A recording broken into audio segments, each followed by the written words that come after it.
Hi, and welcome to W5 Templates. My name is Eli Safayev, and today I'm going to show you how to edit contact information, as well as adding and removing notes from their page.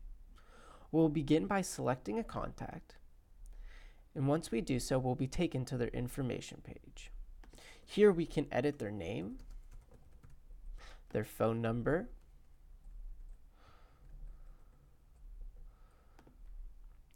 and you'll notice when I edit the phone number, I don't add dashes. This is because the cell is pre-formatted.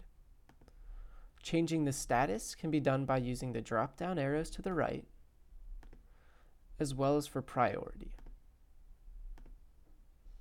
Once we've made some changes, we can go back to the dashboard and see they're saved and added to the top. If we go back to this contact, we can insert a note. First, select today's date, and then a follow-up date.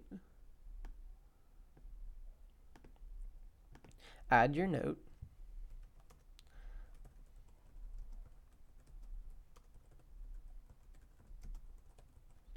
Then select Save Note to the right.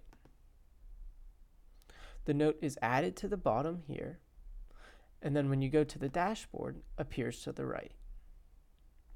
You'll notice on the last contact date, it's orange for today and yellow when it's within the next week.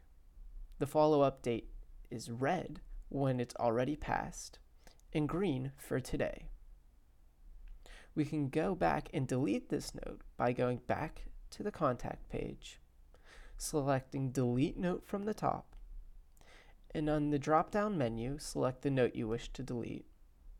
Select Delete Note on the right, and it is removed.